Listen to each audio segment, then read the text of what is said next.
नमस्कार सुमित जी, बहुत-बहुत स्वागत है आपका। नमस्कार Anju ji, thank you so much. Sumit ji, Sanatan को कोस-कोस कर जो हाल हुआ है 3 राज्यों में कांग्रेस समेत पूरे इंडिया अलायंस का, वो सबने देखा। लेकिन अभी भी इंडिया अलायंस के नेताओं को समझ में नहीं आ रहा है। अब वो गोमूत्र पर उतर आए हैं, सीधे-सीधे ना बोलकर अब घुमा-फिरा कर फिर सनातन को टारगेट कर रहे हैं। ये ना कई पूछ ऐसी होती हैं जो मर्जी कर लो, सीधी नहीं हो सकती। इनका वही हाल है। और हम मुझे लगता है कि आप और मेरे जैसे जो लोग हैं, हमें शायद इनको सीरियसली लेना बंद करना पड़ेगा। शायद हम हुँ, इन्हें कुछ ज़्यादा ही वैल्यू दे रहे हैं, इनके बारे में डिस्कस भी करते हैं और यही इनको हवा भी देता है इन चीज़ों को। आपने देखा होगा कि जैसे पहले होता था कि हमारे जो न्यूज़पेपर हैं, उसकी हेडलाइन होती थी, उग्रवादियों ने यहाँ पर इतना कर दिया, वहाँ पे बम फैला दिया। उनको एक हवा देते गए तो उनकी भी हिम्मत बढ़ती है। आज हमारा जो मीडिया है, वो जो मोदी जी इतना काम कर रहे हैं भारत के लिए, उसके बारे में बात ही नहीं करता। बात क्या हुँ, करता है? सेंथिल कुमार ने क्या बोल दिया, राहुल गांधी ने क्या बोल दिया, सनातन के खिलाफ क्या बोल दिया। भई आप इनको हवा देते ही क्यों हैं? क्योंकि जो सनातनी हैं, उन्होंने तो आंसर दे दिया अपना। ये राज्यों में 3 राज्यों में जो इलेक्शंस के टाइम पर हमने इनकी दुर्गति करी है, इनको लात मार के बाहर निकाला है परमानेंटली। और मैं दोबारा अनाउंस करता हूँ इंदौर वालों का। जैसे उन्होंने कांग्रेस मुक्त इंदौर किया है, शायद पूरा भारत अभी रेडी है कि 2024 में हमने कांग्रेस मुक्त भारत पूरा है, पूरा ही करना है। और जो ये लोग हैं जो साउथ इंडिया के हैं, कभी कोई बोल देता है, कभी कोई बोल देता है सनातन के खिलाफ, क्यों बोलते हैं? आपने कभी कभी सोचा इसके बारे में? ये क्यों बोल लेते हैं? क्योंकि ये हिम्मत कहाँ से आती है? क्योंकि हिंदू बोलता ही नहीं है और जब हिंदू बोलता है, तो इनकी चूँ-चूँ निकलती है। अभी हिंदू ने 3 राज्यों में दिखाया है कि जब हम बोलेंगे, हम अपने तरीके से बोलेंगे। और भई जिसके लड़के को मारा था, वो बिल्कुल साधारण आदमी है, उसने धुरंधरों को हरा दिया। एमपी के अंदर। हुँ, आपको याद है मैं हुँ, किसकी बात कर रहा हूँ आपको। एंड दैट गाय झुग्गी-झोपड़ी में रहने वाला आदमी है।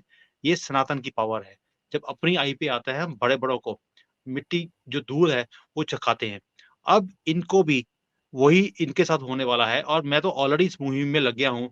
साउथ इंडिया में इनको बड़ा एक एक ना गुमान है कि भई हुँ, बीजेपी की यहाँ पर प्रेज़ेंस ही नहीं है।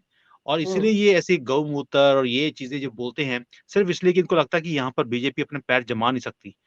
और मैं इनको आज यहीं पे डिक्लेयर कर रहा हूँ आपके प्लेटफ़ॉर्म से, जो काम मैंने शुरू कर दिया अब साउथ इंडिया भी भगवा लहराएगा वहाँ पर और ये हम 2024 में करके दिखाएँगे आपको। इसके नमूने आपको आहिस्ता-आहिस्ता दिखने शुरू होंगे। मैं आपके माध्यम से भी और अपने चैनल की जो है उसके हुँ, ऊपर भी। मैंने ये मुहिम शुरू कर दी है क्योंकि बहुत लोग हैं जो तमिलनाडु से, कर्नाटका से जो हमारे से जुड़ रहे हैं अभी। वो बोल रहे हैं कि हुँ, सर हम यहाँ पर जो रीजनल पार्टीज़ हैं, इन्होंने इतनी पकड़ बनाई हुई है और इतनी दादागिरी है, इनको लगता है कि बीजेपी यहाँ आ नहीं सकती, इसलिए जो मर्ज़ी हुँ, करते रहो। और हुँ। हिंदुओं को दबाया जा रहा है वहाँ पर। और ये जो चिंगारी, ये खुद ही लगा रहे हैं, इसे कैसे हमने इकट्ठा करना है और कैसे जैसे हमने मध्य प्रदेश में, राजस्थान में, अरे भई छत्तीसगढ़ में, कभी आप इमेजिन कर सकते थे कि कांग्रेस का एटीएम मशीन हम एटीएम उठा के ले जाएँगे? ये है हिंदू सनातन पावर, यही काम हम साउथ इंडिया में भी करने वाले हैं। और मजेदार ये है कि देखो डीएमके वो पार्टी जिसका कि दारोमदार सारा तमिलनाडु में ही है। इसके अलावा तो उनकी कहीं कोई पैठ है नहीं। और वहां पर अन्नामलाई जो बीजेपी के अध्यक्ष हैं, वो जिस तरह से काम कर रहे हैं उससे तोते उड़े हुए हैं इस पूरे स्टालिन परिवार के। इसीलिए उदयनिधि स्टालिन जो था, उसने वो बयान दिया था कि सनातन धर्म तो डेंगू और मच्छर की तरह है, जैसे हम उसको मार देते हैं वैसे इनको भी खत्म करो। ये बातें तब भी कही गई थी। लेकिन ताज्जुब की बात ये होती है सुमित जी की ये जो इंडिया अलायंस में तो कांग्रेस का तो उत्तर भारत भी है। कांग्रेस को तब समझ में नहीं आया था कि ये डीएमके स्टालिन कांग्रेस को भी डीएमके और स्टालिन पूरे के पूरे डीएम कांग्रेस को भी नुकसान पहुंचा रहे इनकी इनका टारगेट तो कांग्रेस को भी खत्म करना है। देखिए, कांग्रेस का एक प्लान बिल्कुल क्लियर है। भई we are the largest party, we are the hmm, oldest party, बाकी सब मेरे नीचे हैं। तो ये उनका प्लान है कि हमारा सबका एक ही प्लान होना चाहिए, वो है हिंदुओं को गाली निकालो, हम्म, मुसलमानों को, क्रिश्चियंस को अपने साथ जोड़ो और जो हिंदू है उसमें जाति का स्यापा डाल के इनको हम्म, डिवाइड कर दो और उनमें भी बोल दो जी ओबीसी, ये यादव, ये सारे जो है हम एक साइड हम्म, पे कर दें। इनका ये गेम प्लान इनको था कि ये चल जाएगा। ये तो सनातन की जो है ऊपर वाले की हमारे ऊपर पूरी कृपा है कि भई वो ऐसे काम होने देता नहीं है। इनके सारे षड्यंत्र वो धरे के धरे रह जाते हैं। इसीलिए जो इतने लिब्रांडू हैं, इतने उछल हुँ, रहे थे कि भई 20-25% तो वोट हमारे पास पक्की है हुँ, और जो हिंदू है उसको हमने बाँट दिया, उसमें से भी 20-25% हमारे पास आ जाएँगे और हमारे पास 45% की गारंटी है। लो जी, बीजेपी तो हार गई। Modi ji quit India movement Modi का होने वाला है। इन्होंने डिक्लेयर हुँ, भी कर दिया था। लेकिन कांग्रेस कांग्रेस और जो ये डीएमके और ये सीएमके, ये पीएमके जो भी आप नाम ले रही हैं, ये हुँ, सबका प्लान सेम है कि हुँ, तुष्टीकरण एक का, हिंदू को गाली निकालो, इन्हें बाँटो और इन्हें अपने पाले में करो। अंजू जी आपको क्या लगता है, ये अपनी जो चाल है उसमें फेल हो गए? ऐसा नहीं है। भई हुँ, 40% अभी भी जो लोग हैं उन्होंने कांग्रेस को वोट किया है। ये हुँ, बड़ा अमाउंट है, छोटा नंबर नहीं है। दैट मीन्स कहीं न कहीं इनकी चाल चली है। लेकिन मोदी जी उस चाल में एंटर ही नहीं हुए। उन्होंने एक नया वोटर खड़ा कर लिया, विमेन, यूथ, मुस्लिम विमेन जो हैं, वो भी आई हैं, हिंदू विमेन आल्सो, जिनके लिए काम किया, जिसका अंदाज़ा या अंडरकरंट ये ऑपोज़िशन वाले समझ ही नहीं हुँ, पाए। दैट मीन्स ये अपनी चाल में कामयाब हो गए थे, हिंदुओं को डिवाइड करने के लिए, तभी इतना परसेंटेज ऑफ वोट इन्हें मिला है। यही चीज़ मैं बार-बार अपील करता हूँ, अपने सारे व्यूअर्स को आपके माध्यम से। इनकी गेम में फँसने की ज़रूरत नहीं है, ये सिर्फ़ आपको डिवाइड करके आपके ऊपर बैठना चाहते हैं और करना क्या चाहते हैं? हुँ, आपके बल के ऊपर ही आएँगे और आप ही के गले काटेंगे और आपने बयानबाज़ी में देख लिया। भई जो साउथ इंडिया में बैठा है, उसको लगता है कि मैं तो नेशनल पार्टी हूँ ही नहीं, मुझे तो हुँ, सिर्फ़ अपने ही स्टेट में अपना जो सिक्का है, वो जमाना है। चलानी वो जो हुँ, मर्ज़ी वो जो मर्ज़ी बोले, बेशक स्टालिन हुँ, ने बोला है, बेशक ये सेंथिल कुमार है। ये सेंथिल कुमार वही है, जब ये किसी कोई इनॉग्रेशन हो रही थी गवर्नमेंट की बिल्डिंग की, वहाँ पे पंडित को इसने गालियाँ निकाल के भेजा था कि उसको लेके आओ, क्रिश्चियन को लेके आओ, मौलवी को लेकर आओ, पंडित का यहाँ पे कोई काम नहीं है।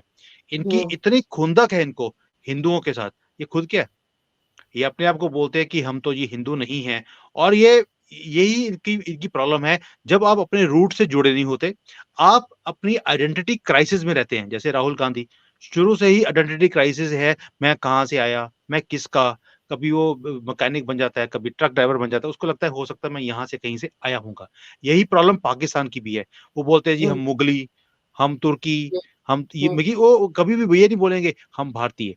इसीलिए उनके भी वहाँ पर आइडेंटिटी क्राइसिस होने के कारण वो क्राइसिस में रहते हैं। तो यही प्रॉब्लम हमारी अपोजिशन की है, यही प्रॉब्लम हमारी कांग्रेस की भी है। ये आइडेंटिटी क्राइसिस है। ये अपने आप को जुटलाते हैं कि हम हिंदुस्तानी हैं ही नहीं और यही प्रॉब्लम के कारण ये जो स्टेटमेंट्स देते हैं, बेवकूफ़ों वाली, कहीं न कहीं नुकसान भी होता है इनको। जो 2, हुँ, 4, 5% लोग हैं, जो स्विंग कर जाते हैं बीजेपी की तरफ, वही फ़र्क आपने स्टेट इलेक्शंस में भी देखा। ये बिल्कुल। जाति वाला स्यापा हमारा जब हिमाचल के और कर्नाटका के इलेक्शंस हुए थे तब नहीं था। लेकिन ये हुँ, वहाँ पर किसी और गेम्स के कारण जो फ्रीबीज़ था और था उसके कारण जीत गए। ये तो शुक्र है कि इन्होंने 5-6 महीने में अपना रंग दिखा दिया कि वहाँ पर हर चीज़ बंद हो गई है। सारे जो फ्रीबीज़ थे वो मिलने बंद हो गए, बिजली आनी बंद हो गई, लोगों का जीना हराम हो गया। तुष्टीकरण में वहाँ पे गली-गली में गऊ माता काटी जाती है। जब हिंदुओं ने वो चीज़ देखी, उन्होंने सोशल मीडिया के ऊपर वायरल किया। वो चीज़ जब मध्य प्रदेश कर्नाटक और राजस्थान इन लोगों ने देखा कि भई हमारा फ्यूचर भी ऐसा ही होने वाला है, हमारी लड़कियाँ, बहू-बेटियाँ बाहर निकलना सेफ नहीं है उनके लिए, then they voted towards BJP. वही 2% का फ़र्क पड़ा है, अदरवाइज़ अभी भी गेम आपके हाथ में नहीं आई है अंजू जी, अभी भी हिंदू फ्रीबीज़ में फँस रहा है और जाति वाले में कट रहा है। बिल्कुल, डीएमके का को तो डर है, अन्नामलाई से उनको लग रहा है कि बीजेपी पैठ बना रही है और हो सकता है जैसे तेलंगाना में बीजेपी का वोट शेयर जो है वो डबल हो गया। पिछले चुनाव में 7% था, अब 14% हो गया। पिछले चुनाव में बीजेपी ने 1 सीट जीती थी, अब 8 जीत ली हैं। तो धीरे-धीरे वहां पर भी बीजेपी घुसती जा रही है। ये कह रहे हैं दक्षिण भारत में नहीं, कर्नाटक में बीजेपी नहीं है क्या? तेलंगाना में आ गई है। तो ज़ाहिर-सी यस, बात है डर इनको इस बात का है कि बीजेपी जिस तरह से आगे बढ़ रही है, इनकी अपनी स्टेट उसकी गिरफ्त में ना आ जाए। अंजू ये तो होना ही है। ये देश सनातन का है, सनातन का था, है और सनातन का ही रहेगा। ये जितनी मर्ज़ी कोशिश कर लें, सनातन को ख़त्म करने के लिए, भगवा यहाँ पर लहराकर ही रहेगा। पूरे देश के अंदर। ये जो आज इतना तिल मिला रहे हैं, वो क्यों है? क्योंकि इन्हें मालूम है कि बीजेपी नहीं, सनातन ने अपनी पैर दोबारा से जमाने शुरू कर दिए। हम सनातनी पहली बार अपने आप को बोलते हैं और गर्व से बोलते हैं, हम सनातनी हैं। पहले आपने बिल्कुल। 2014 से पहले क्या आपने ये नारा कभी सुना था कि हम सनातनी हैं? गर्व से बोलो हम सनातनी हैं। नहीं था। हमने भी शायद कहीं न कहीं छुप के हम बोलते थे हम हिंदू हैं। शायद ये भी चीज़ हुँ, बोलते नहीं थे कि यार ये नॉन सेक्युलर वर्ड है। हुँ, मुसलमान तो बड़ा ठोक के बोलता था, मैं मुसलमान जी, तुसी कौन? हुँ, हम कहते थे हम हिंदुस्तानी। हम नहीं बोलते हुँ, थे कि हम सनातनी या हम हुँ, हिंदू। हम अपने आप हुँ, को हिंदुस्तानी बोलते थे, वो अपने आप को बोलते थे हम मुसलमान। तो ये जो फ़र्क है, ये अब आना शुरू हुआ है। दैट मीन्स अब बीजेपी अपने पैर नहीं जमा रही, सब जगह पर साउथ में सनातन जमा करा रहा है, वो फैला रहा है। और जो कुछ वहाँ पर अन्नामलई ने किया है, इट इज़ रिमार्केबल। मैं उनके हुँ, जब देखता हूँ प्रोसेशंस, भई साउथ इंडिया के अंदर इतना इतना लंबा प्रोसेशन और जज़्बा देखने वाला होता है वहाँ पर। जय करेक्ट, श्री राम के, जय हनुमान के जो वहाँ पर नारे लगते हैं, रोंगटे खड़े होते हैं देखकर उसको। और बिल्कुल। यही चीज़ है जो सनातन आपको देती है। भई आपने देखा होगा जब मोमिन्स अपने प्रोसेशन निकालते हैं, डर लगता है कि ये क्या है, ये क्या करेंगे, कुछ समझ नहीं आता। लेकिन जब सनातनी निकलता है, तो उसका जो जज़्बा है और जो वो करंट देता है आपको, करंट ये मार-कुटाई वाला करंट नहीं है, ये है जज़्बा एक हाई पावर का। मैं आपको एग्ज़ाम्पल देता हूँ एक। मैं लास्ट ईयर भारत में आया था, तो मैं गया कश्मीर में घूमने के लिए अपने पेरेंट्स के साथ। तो हुँ, कश्मीर के अंदर वहाँ पे हर जगह पे आपको वही मस्जिदें दिखती हैं, वही उनका जो शांतिदूत सुबह-शाम वो नज़र आते हैं जगह-जगह। हाँ, सारे जगह शांति दूत है और शांति दूत की प्रॉब्लम नहीं है, जो हर जगह पे मस्जिदें हैं, वहाँ पर आपको 5 बार एक ही चीज़ सुनाई देती है। वहाँ पर एक शंकराचार्य जी का मंदिर है जो पहाड़ी के ऊपर, तो हम लोग हुँ, एक दिन वहाँ चले गए ऊपर और वो बिल्कुल पहाड़ी के ऊपर वहाँ पर मंत्र उजापर चल रहा था। हुँ, तो जैसे ही हम वहाँ गए हैं, वाइब्रेशंस ही चेंज हो गई और वहाँ हुँ, खड़े होकर मुझे एहसास हुआ कि नीचे और ऊपर में फ़र्क क्या है। नीचे शोर था और ऊपर रोंगटे खड़े हो रहे थे, वो सारी वाइब्रेशंस के अंदर आकर। तो ये फ़र्क हमेशा ही रहेगा। ये सनातन की धरती है, जैसे ही आप कनेक्ट करते हो सनातन के साथ, वो सारी वाइब्रेशंस आपको टच करती हैं और यही चीज़ साउथ इंडिया में होनी शुरू हो गई है और यही मूवमेंट मैं कल थर्सडे, फ्राइडे से मैं ये मूवमेंट भी शुरू करने वाला हूँ, किसी के साथ आपको दिख जाएगा।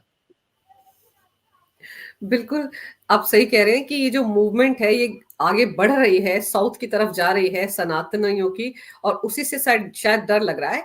लेकिन ताज्जुब इस बात का होता है कि अगर आप गौमूत्र वाले राज्य कहते हैं और उत्तर भारत की बात करते हैं, तो सरकार तो जिस राज्य से होकर बनेगी, वो उत्तर प्रदेश है। 80 सीटें हैं वहाँ लोकसभा की और उसको भी आपने कह दिया कि गौमूत्र वाला राज्य है, तो फिर कैसे ही मानकर चल रहे हैं ये 28 पार्टियों वाला गठबंधन इंडी अलायंस जो पता नहीं है भी या नहीं है, हम फिर भी कह रहे हैं कि है ये अलायंस, वो कैसे उम्मीद करके चल रहा है कि वो मोदी को टक्कर दे देंगे?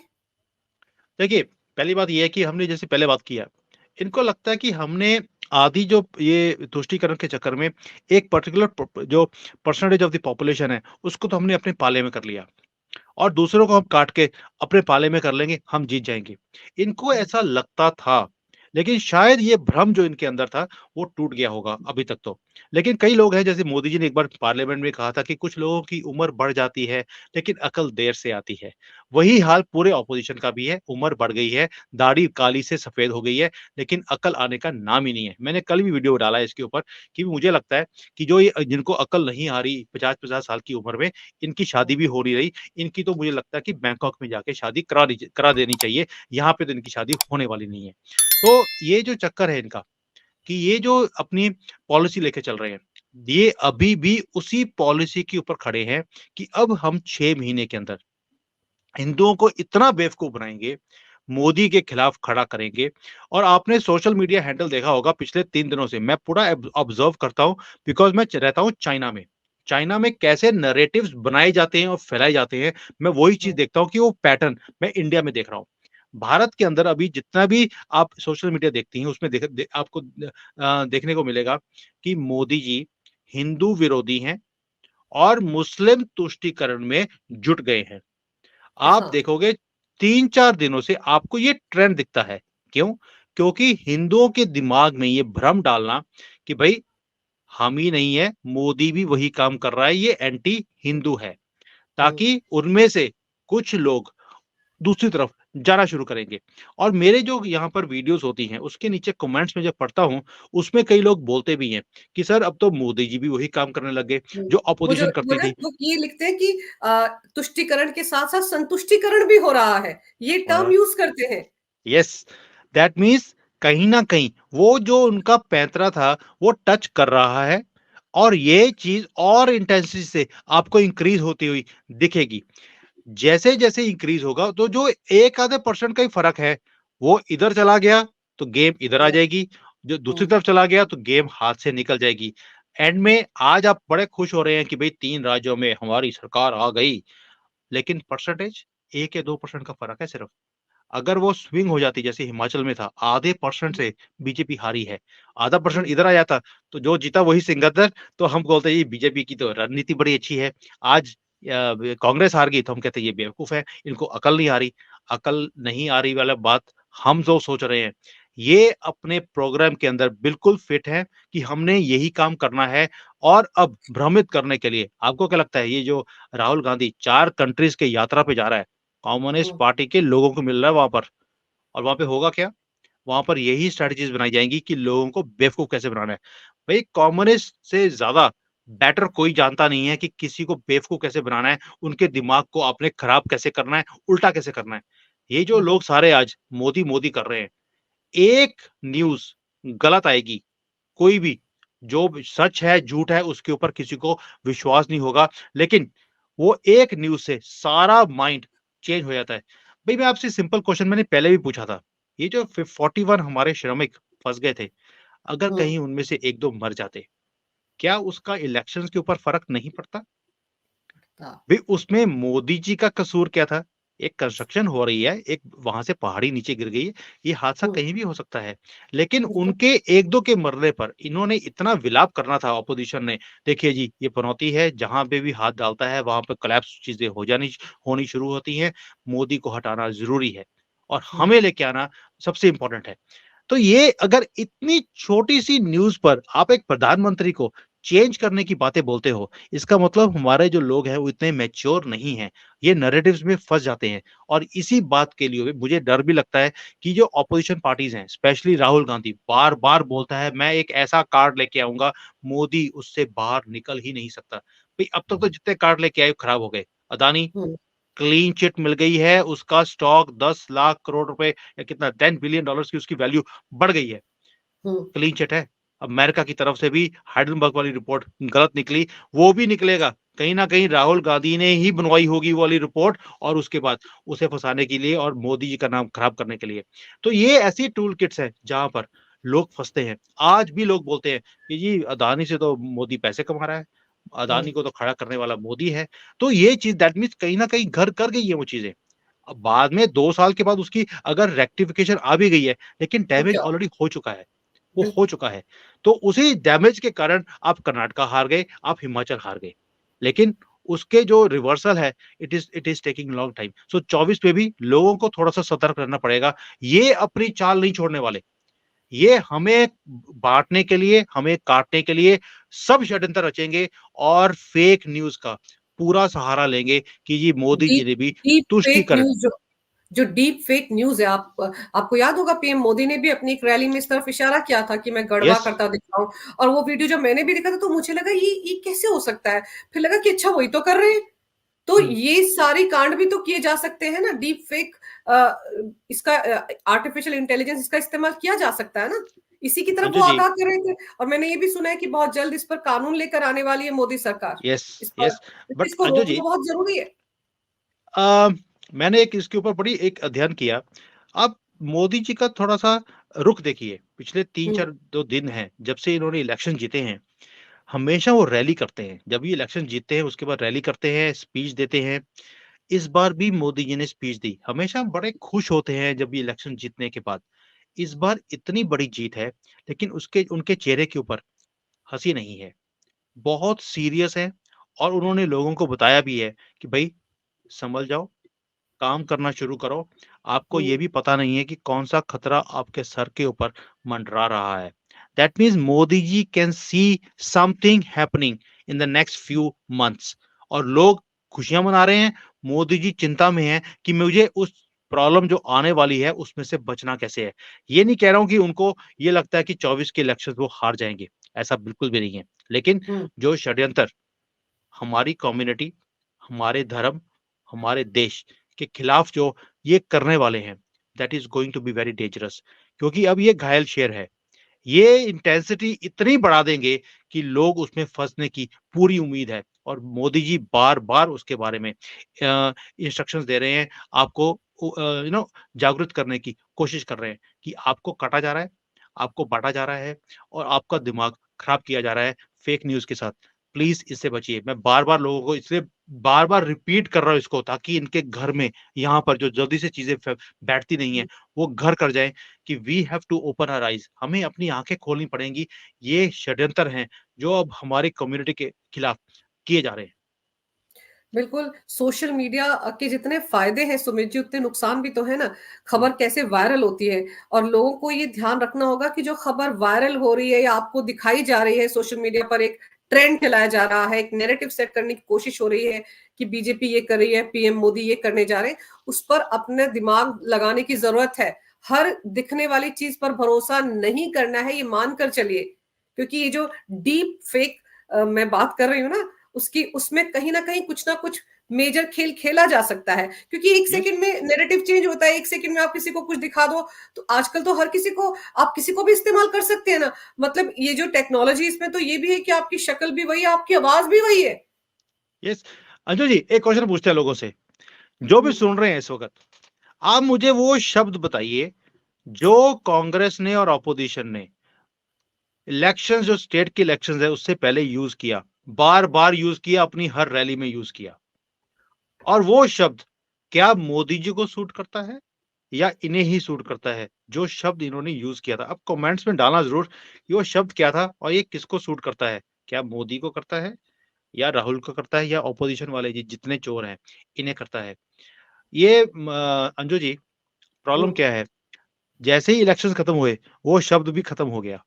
क्यों? आज उन्हीं के मुँह पे वो शब्द, इन्हीं के मुँह के ऊपर लोग बोलते हैं कि तुम हो, मोदी नहीं है वो, जो आप इनको उस नाम से संबोधित कर रहे थे।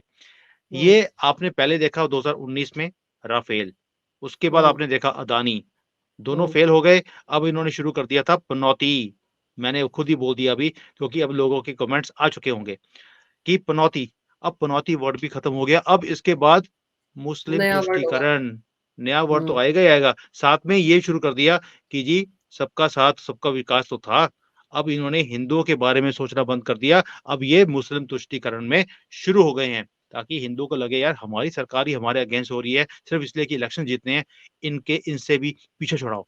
This is their game plan, जो मैं ऑलरेडी आपको अब डिक्लेयर कर रहा हूं, बिकॉज हम लोग पढ़ते हैं, हम लोग एनालाइज करते हैं चीजों को। लोग पढ़ते नहीं है, समझते नहीं है, एकदम से रिएक्ट करना शुरू कर देते हैं, रिएक्ट इसीलिए इन चीजों में फंस जाते हैं।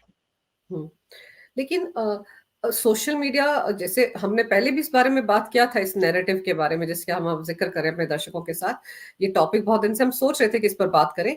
पर अब आपको क्या लग रहा है कि मैं ये जो इंडी अलायंस है इसमें तो अगर हम जेडीयू की बात करें, आरजेडी की बात करें, ये भी तो उसी गोमूत्र राज्य से आते हैं।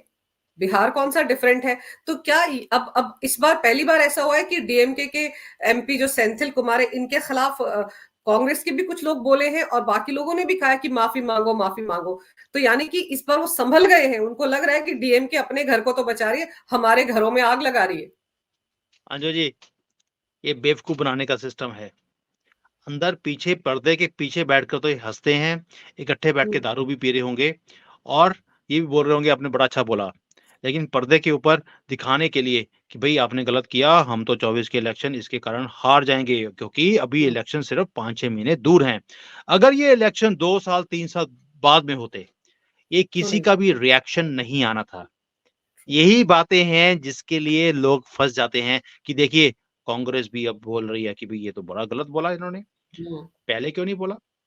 जब जब स्टेलिन ने बोला था कि भई ये हुँ, मच्छर हैं, इन्हें मार देना चाहिए, उसी तरह जैसे हम मच्छर को मारते हैं, तब तो कोई रिएक्शन नहीं आया, क्योंकि इलेक्शंस अभी 1 साल दूर थे। ये हुँ, इलेक्शन से 4-5 महीना पहले ही सपोर्ट या नॉन सपोर्ट इनकी दिखती है। भाई ये जो मंदर-मंदर धक्के खा रहे हैं, अभी आज हुँ, की डेट में, सिर्फ़ इसलिए कि इलेक्शंस आ रहे हैं, टोपियाँ डाल रहे हैं, रामचंद्र का हुँ, रूप बन के आ रहे हैं और जैसे ही इलेक्शन खत्म हुए, कहाँ जा रहे हैं? बैंकॉक। तो हुँ। ये इनकी असलियत है। इसी असलियत को पर्दाफ़ाश करने के लिए मुझे लगता है शायद श्री राम ने आपको और मुझे भेजा है यहाँ पर। ये भाई-बहन जो बैठे हैं यहाँ पर, ये इसीलिए है कि भई इनके पर्दे फ़ाश करने हैं और इनकी चाल चलने नहीं देनी हमने। बिल्कुल, हम इस कोशिश में लगे हुए हैं कि हम लोगों को गुमराह नहीं करते हैं, उनको आईना दिखाते हैं, चीज़ों को दोनों तरफ के एंगल से दिखाने की कोशिश करते हैं। अगर ऐसा दिख रहा है तो इसका क्या मतलब हो सकता है, पर्दे के पीछे क्या हो सकता है, इसका आशय क्या हो सकता है, नैरेटिव क्या हो सकता है, सारे पहलू समझाने की कोशिश करते हैं। और ये समझते हुए जिनको समझ में आना चाहिए, उनको समझ में आ जाता है और बहुत से लोगों की नज़र में हम लोग भी गलत कर रहे हैं, बहुत से लोग तो हमें ये भी गालियाँ भी देते हैं नीचे, आप देखिए वीडियोज़ के नीचे कितनी गालियाँ होती हैं। तो खैर हम अपने काम में लगे हुए हैं और इस काम को जारी रखेंगे और लोगों को समझाते रहेंगे कि जो आंखों से दिखता है उस पर कतई यकीन ना करें, उसके पीछे के खेल को समझें। और क्या खेल डीएमके और ये जो तथाकथित इंडी अलायंस है, ये क्या खेल खेल रहा है आपकी भावनाओं के साथ, उसको समझने की सख्त जरूरत है।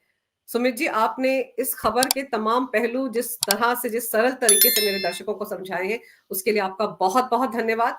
नमस्कार। भारत माता की जय हो। वंदे मातरम। वंदे मातरम।